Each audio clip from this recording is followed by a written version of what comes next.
அடுத்ததாக பார்க்கக்கூடிய ராசி கும்பராசிக்காரர்கள். தொழில், உத்தியோகம், வியாபாரம், படிப்பில் மாற்றங்களை எதிர்பார்த்தால் செய்யக்கூடிய அமைப்பு ஏற்படும்.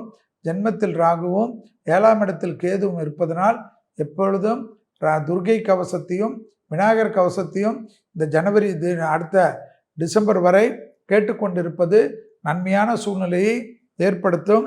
காரியசித்தி மாலையும் துர்கை கவசத்தையும் கேட்க கேட்க எல்லா விதமான சங்கடங்களும் மன அழுத்தமும் பரிபூர்ண நிவர்த்தி. வயிறு உபத்திரம், கழுத்து பகுதி உபத்திரம் மிக கவனமாக பார்த்து கொள்ளக்கூடிய கும்பராசிக்காரர்களுக்கு எல்லா விதத்திலும் ஏற்றமும் நம்பிக்கையும் சந்தோஷமும் அனுகூலமும் காணப்படும்.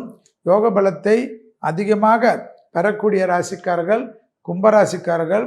தொழில் நிமித்தமாக, உத்தியோக நிமித்தமாக, வியாபார நிமித்தமாக, படிப்பு நிமித்தமாக டக்கென்று செய்யக்கூடிய விஷயம் ஆச்சரியத்தக்க முன்னேற்றத்தையும் அனுகூலத்தையும் ஏற்படுத்தி தரும்.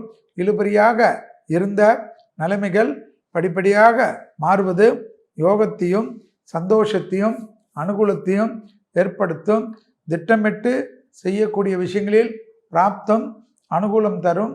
தைரியமாக ரிஸ்க் எடுக்கக்கூடிய காலகட்டம்.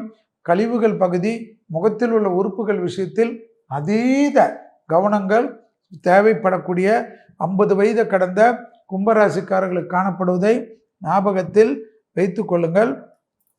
எதிரிகள் விஷயத்தில் கோபதாபத்தை காட்டவே கூடாது.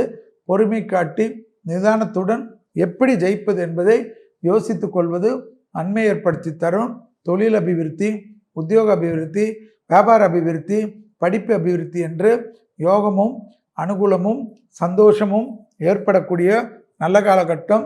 இழுபறியாக இருந்த நிலைமைகள் மாறுவது, தொழிலில் மாற்றங்கள் ஏற்படுவது, படிப்பில் மாற்றங்கள் ஏற்படுவது, உத்தியோகத்தில் மாற்றங்கள் ஏற்படுவது, வியாபாரத்தில் மாற்றங்கள் ஏற்படுவதெல்லாம் ஆச்சரியத்தக்க முன்னேற்றத்தை ஏற்படுத்தும்.